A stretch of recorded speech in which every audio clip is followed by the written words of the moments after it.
What's up guys, how you doing? So in this video I'm going to give you my framework on handling sales objection. So handling sales objection is one of the greatest thing any salesperson needs to master. So if this is your first time seeing my video, my name is Emmanuel Ezeh. I'm just a new guy mastering sales and marketing and share my journey here on the things you need to know about sales and marketing.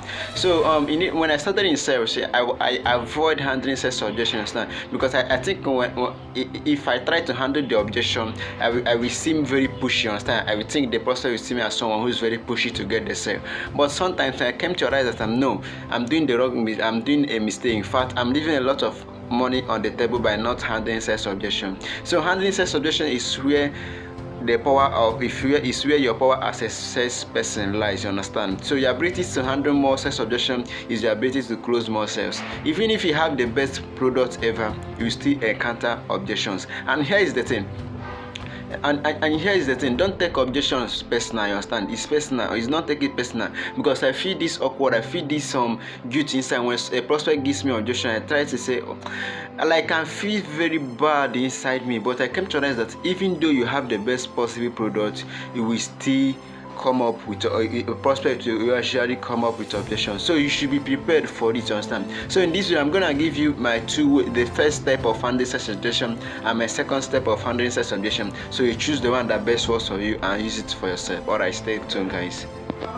So the first one is what I call the AAA framework. I learned this from Alessamosi, AA framework from handling sales objection. It's very simple. So what happens when a prospect gives you objection, the first A, you acknowledge what they have just said. The second A, you associate it to something, and the third A, you ask them question about the objection. And here is the thing, before I go further to explain this AA framework, I want to give you the rule in handling objection. Anybody that is asking a question in the sale is in control. And so if your prospect is asking you a question and you don't want that to if your prospect is asking you a question, you're answering the question directly, it means your prospect is in control over you and you don't want that to happen. So you should always be in control over the prospect. So what happens is that when a prospect asks you a question, try as much as you can to answer them that question with question, you understand? Let me say that they ask something like, what's your qualifications? Don't say my qualification is this. Ask them question about that question, because sometimes their question, they just ask question without knowing what their questions mean. So when a person asks you what's your qualifications, you might ask something like, so what qualifications are you looking for exactly? You understand? Because you have to be like smoke. Don't let them catch you. Don't let them to catch you. Whenever a prospect asks you a question, a question that is very confusing, you have to calm down and ask them question about their question, because sometimes they don't know what they're asking. So that is the first rule. Answer their question with question. Second rule, anyone that asks the question is in control. It means if your prospect is asking the question, they are in control over you, and if you're asking them the question, it means you're in control over them. So the other one is be like smoke, don't let them catch you. So the A framework means first you acknowledge, second you associate, third you ask them question about their question. So what this means, when the requested as you give your objection, the first thing you have to do is you acknowledge the objection that they come up with, so that you don't see, so that you will be like, they will be like, yeah, this person understand my pain, this person is immature, this person understand what I'm feeling. Don't go ahead to tackle the objection directly. No, acknowledge what they have just said. When you acknowledge what they have just said, you calm them down first to let them know that yes, you have sympathy and you are there to help them. So let me say that they give you objection like, this is very expensive.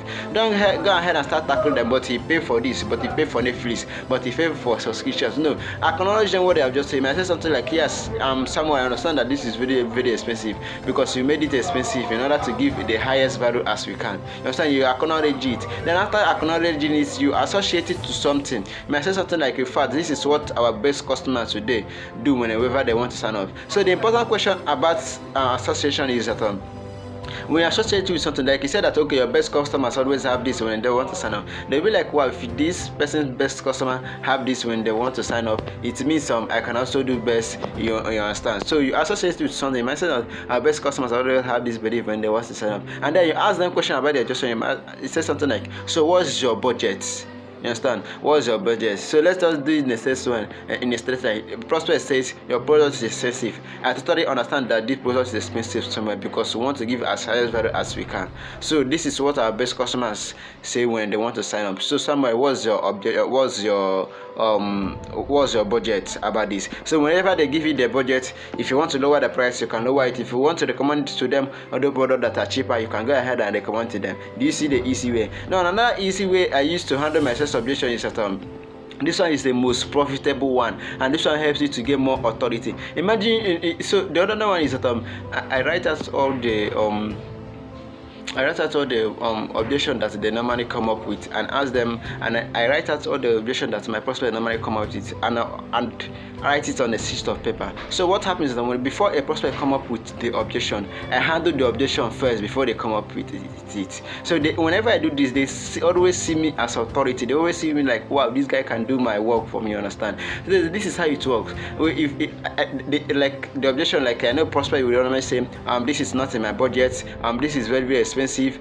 This is or that. So what I do is I write it on a sheet of paper, and they address the objection before they come up with it. So I may say something like, I know, John, you are probably thinking that this product is expensive, and they say yes. I say, okay, here's what happens. This is not only I go ahead and handle it. I know you're probably thinking that this product